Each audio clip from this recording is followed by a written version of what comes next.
నాడు రావణుడిని వధించిన శ్రీరాముడి వలె నిన్నటి 2024 సార్వత్రిక ఎన్నికల్లో ప్రజా దీవెనతో ప్రత్యర్థిని ఓడించి అవినీతి పాలన అంతమొందించి అక్రమార్కుల పాలిట సింహ స్వప్నంలా మారి కావలిని కనకపట్నం చేసేందుకు కృతనిశ్చయంతో ముందుకు సాగుతున్నారు మా కావ్య కృష్ణన్న. కావ్య కృష్ణన్నకి మరియు కూటమి నేతలకి, మరీ ముఖ్యంగా కావ్యన్న అభిమానులకు, కావలి ప్రజలకు ఇవే మా హృదయపూర్వక భోగి, సంక్రాంతి మరియు కనుమ శుభాకాంక్షలు. ఇట్లు మీ జనిగర్ల మనోహర్ యాదవ్, పాత ఊరు, కావలి, నెల్లూరు జిల్లా.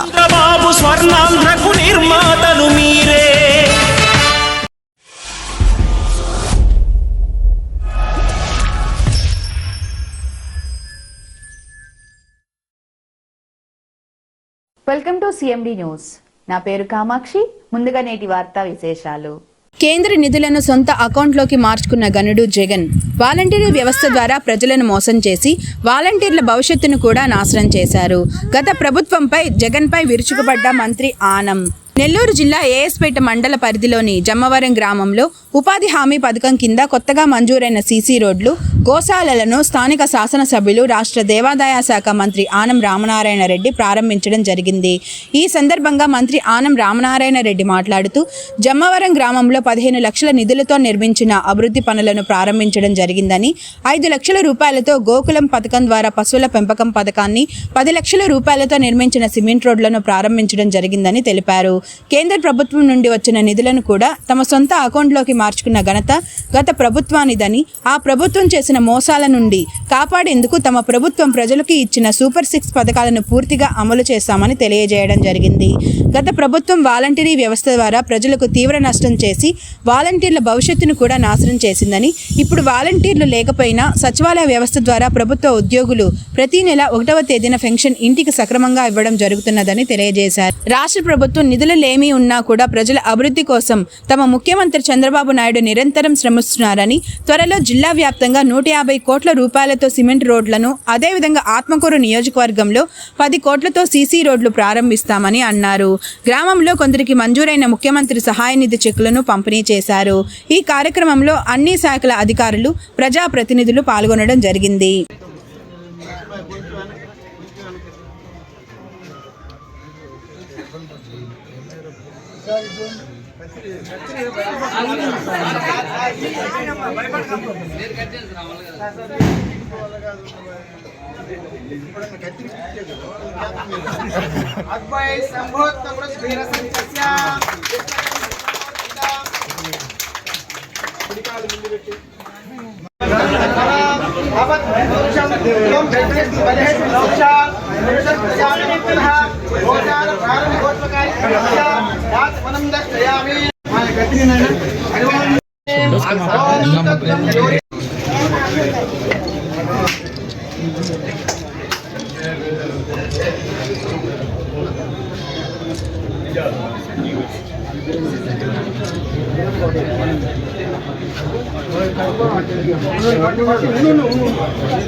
సార్ కెమెరా పెట్టేస్తారు.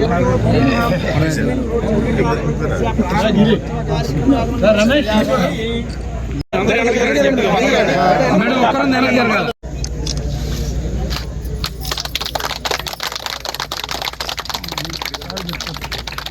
సార్ చూడండి.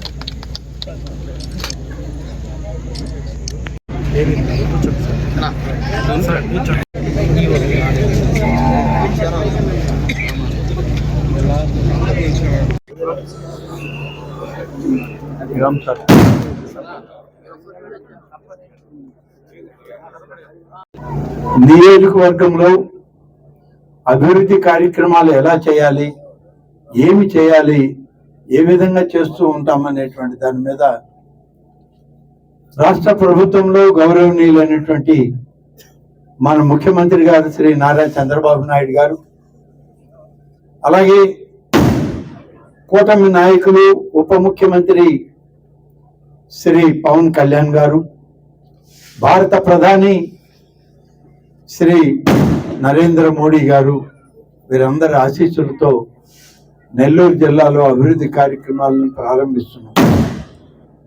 అందులో భాగమే ఏఎస్పేట మండలంలో మొట్టమొదటి గ్రామంగా ఈ జమవరం గ్రామానికి రావడం జరిగింది. జమవరం గ్రామంలోనికి రావడానికి కారణం కూడా ఇటీవల ఉపాధి హామీ పథకంలో భాగంగా పశు సంపదని పెంచుకోవాలి, పశు సంపదతోనే రైతాంగం అభివృద్ధి చెందాలి అనేటువంటి ఒక ఉద్దేశంతో క్యాటిల్ షెడ్లు అని చెప్పి షెడ్లు ఏర్పాటు చేసుకోవడానికి దాదాపుగా 2,40,000 రూపాయలు ఒక్కొక్క షెడ్కి ఖర్చు అవడానికి ఈరోజు ప్రభుత్వం ఏర్పాటు చేసింది. వాటన్నింటిలో భాగం ఈరోజు మన నియోజకవర్గంలో అనేక గ్రామాల్లో రైతాంగానికి ఇచ్చాం.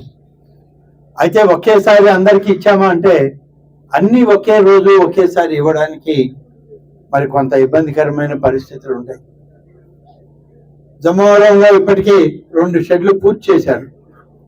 2,40,000 విలువైనటువంటి ఈ క్యాటిల్ షెడ్లని ఇంకా ఎక్కువ చేయడానికి ప్రభుత్వం ఆలోచన చేస్తూ ఉంది.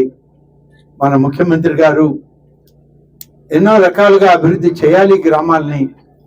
ఆత్మకూరు మరి ప్రత్యేక శ్రద్ధ చూపించండి. చివరిలో ఆత్మకూరు నియోజకవర్గానికి వెళ్ళాను. అందరి కంట్లలో తెలుగుదేశం వస్తే, మన ప్రభుత్వం అధికారంలోకి వస్తే అభివృద్ధి చూపిస్తారు అని చెప్పి ఒక నమ్మకం, విశ్వాసం ఆత్మకూరు నియోజకవర్గంలో ఉంది.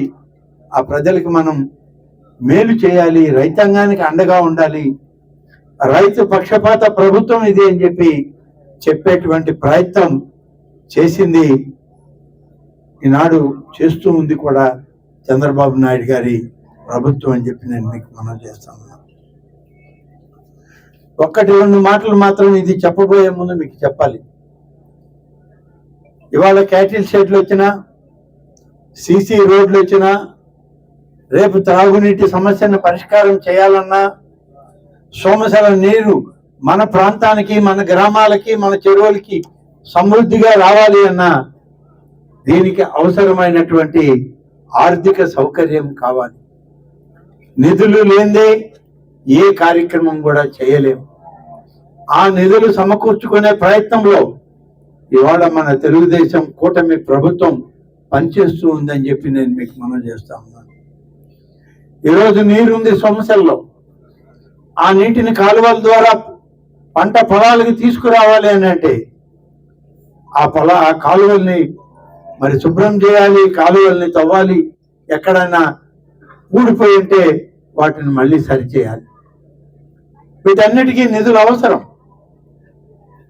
ఇవాళ రాష్ట్రంలో పరిస్థితి చాలా గడ్డు పరిస్థితి ఎదుర్కొంటా ఉంది మన ప్రభుత్వం అని చెప్పి నేను మీకు మనవి చేస్తా ఉన్నాను. 11.5 లక్షల కోట్ల రూపాయల అప్పు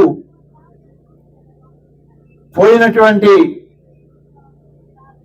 వాళ్ళ ప్రభుత్వం మనకి వారసత్వంగా ఇచ్చిపోయింది. అంతేకాదు, ఆ ప్రభుత్వం అప్పు మిగిల్చి 11.5 లక్షల కోట్లు ఇస్తే ఎవరైనా అనుకుంటారు ప్రభుత్వమే కదా అని. ప్రభుత్వమైన బ్యాంకులకు తిరిగి వడ్డీతోటి చెల్లించకపోతే కొత్తగా నిధులు ఇవ్వరు. కానీ వచ్చినంత కూడా కుదవ పెట్టారు, కొంత భాగం అమ్మారు, ఉన్న నిధుల్ని దుర్వినియోగం చేశారు. ఏ గ్రామంలో కూడా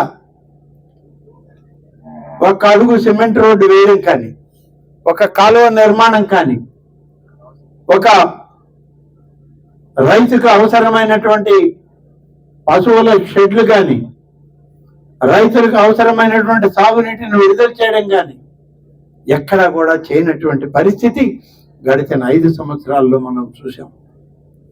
ఎంతో బాధపడ్డాం. మన ప్రాంతాలన్నీ అభివృద్ధి చెందుతున్నాయనుకునే సమయంలో ఈ రాష్ట్రం 2గా విడిపోయింది. విడిపోయిన తర్వాత వచ్చినటువంటి పరిస్థితుల్ని మనందరం చూసి బాధపడ్డామే తప్ప మనం ఏమి చేయలేని స్థితి. పెన్షన్లు ఇస్తామంటే ఎన్నికలప్పుడు వాళ్ళు చెప్పిన మాట, మేము 3,000 రూపాయలు ఇస్తామంటేనే మాకు దిక్కు లేదు, కష్టపడుతున్నాం, ఉద్యోగస్తులకి జీతాలు ఇవ్వలేకపోతున్నాం అన్నారు. ఇవాళ మన ఎన్డీఏ ప్రభుత్వం వచ్చాక ప్రతి నెల 1వ తారీఖు ఉద్యోగస్తుల జీతాలు ఇస్తున్నాం. ప్రతి పెన్షన్దారుడికి పెన్షన్ ఇంటికి పంపించి ఇస్తున్నాం. వాలంటీర్లు లేకపోతే పెన్షన్ ఎవరు ఇస్తారా అన్నారు. ఇప్పుడు రావడం లేదా మన గ్రామాల్లో పెన్షన్? మీరు ఆలోచించండి. ప్రభుత్వ ఉద్యోగులు మీ ఇంటి దగ్గరికి వచ్చి పెన్షన్ ఇస్తున్నారు. ఆ రోజు 3,000 ఇస్తే ఇవాళ 4,000 ఇస్తున్నారు, 6,000 ఇస్తున్నారు. అంగవైకల్యం ఉంటే 10,000 అన్నారు. ఇంకా మంచంలో నుంచి లేవలేనటువంటి ఉన్నటువంటి వాళ్ళకి 15,000 రూపాయలు.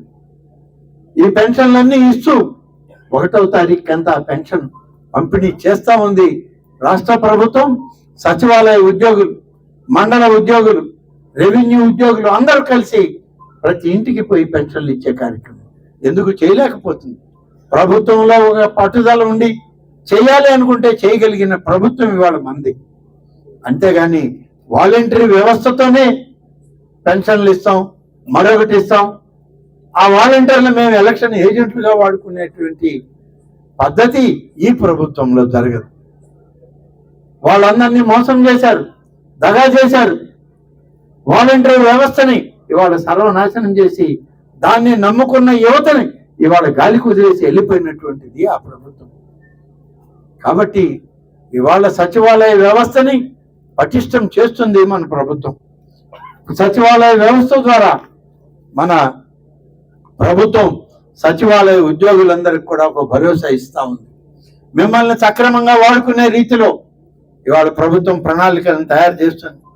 తప్పనిసరిగా ప్రభుత్వం సచివాలయ ఉద్యోగులకి అందరికీ గతంలో చెప్పిన మాట ప్రకారం వాళ్ళందరినీ కొనసాగిస్తాం. ఏ విధంగా వాళ్ళని వాడుకోవాలో, గ్రామీణ ప్రాంత ప్రజలకి ఏ విధంగా సేవలు చేయాలో అవన్నీ చెప్పేటువంటి ప్రయత్నం చేస్తామని చెప్పి నేను ఈ సందర్భంగా తెలియజేస్తా ఉన్నాను. ప్రతి నెల అర్హులైన కుటుంబాలకి ముఖ్యమంత్రి గారి సహాయ నిధిలో పేద మధ్యతరగతి ప్రజలకు ఆత్మకూరు పరిధి నియోజకవర్గ పరిధిలో ఇప్పుడు 9 కుటుంబాలకి జనవరి ఈ నెల మాసంలోనే 10,89,000 రూపాయలు మంజూరు చేశాం. ఆరోగ్యం బాగలేదు, మాకు ఆసుపత్రులకు వెళితే డబ్బులు ఇబ్బంది పడ్డామని చెప్తే 10,89,000 9 కుటుంబాలకు ఇస్తున్నాం. ఈ ఏఎస్పేట మండలంలో 1, సంగం మండలంలో 2, మరిపాడు మండలంలో 2, చేజర్లలో 1, అనంత్ సాగరం 1, ఆత్మకూరులో 2 ఈ కుటుంబాలకు ఆర్థిక సహాయం చేయడం జరుగుతుంది. ఏఎస్పేట మండలంలో గుంపర్లపాడు నాగముంతల రవీంద్ర, సంగం మండలంలో పడమటిపాలెం నెల్లూరు మల్లికార్జున, సంగం మండలంలో సంగం నాటకరాణి రమణమ్మ, వీళ్ళ ముగ్గురికి కూడా ఇప్పుడే వాళ్ళకి ముఖ్యమంత్రి సహాయం నుంచి వచ్చిన చెక్కులు కూడా పంపిణీ చేయబోతున్నామని చెప్పి నేను ఈ సందర్భంగా మనం చేస్తున్నాను. కాబట్టి ప్రతి కార్యక్రమంలో కూడా ముందుంటాం, మనం ఎక్కడా వెనకడుగు వేయం. పేద వర్గాల ప్రజల్ని ఆదుకునే ప్రభుత్వం, రైతాంగానికి తోడుగా నడిచే ప్రభుత్వం, ప్రతి ఉద్యోగస్తుడికి ఈ ప్రభుత్వం అండగా ఉంటుంది అనేటువంటి భరోసా ఇచ్చే ప్రభుత్వం. కాబట్టి ఈరోజు ఈ ప్రభుత్వానికి ఎంత ఆదరణ ఉంది. గ్రామీణ ప్రాంతాల్లో ఇవాళ ప్రతి ఒక్కరిని కలుసుకునే ప్రయత్నం చేస్తూ ఉన్నాం. మరి రేపు మార్చి ఏప్రిల్ మాసం కంతా మరొక 2 కొత్త పథకాలని అమల్లోకి తీసుకుపోతున్నాం. మీ అందరికీ తెలుసు, సూపర్ 6 అనే కార్యక్రమం పెట్టి ఈ 6 కార్యక్రమాలు మేము నెరవేరుస్తామని చెప్పి మీకు చెప్పడం జరిగింది. ఈరోజు బహుశా మొట్టమొదటిగా మన ప్రభుత్వం వచ్చిన ఈ 6 మాసాల్లో అక్కడక్కడ కొన్ని పార్టీ కార్యక్రమాలు చేస్తూ ఇప్పటి వరకు మనం మన పార్టీని పటిష్టం చేసుకోవడంలో నుంచి వీరికి రావడం జరిగింది. వారి తరఫున వారి కుటుంబ సభ్యులు వచ్చి తీసుకుంటారు.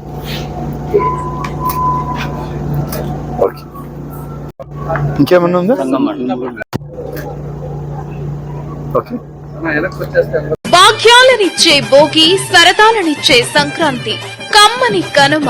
ఈ కొత్త సంవత్సరంలో మీకు మీ కుటుంబ సభ్యులకు సరికొత్త సంతోషాలను మరియు కొత్త వెలుగులను నింపాలని కోరుకుంటూ ఇట్లు మీ lotus men's salon and beauty parlour, Reliance smart point ఎదురుగా, ట్రంక్ రోడ్, కావలి.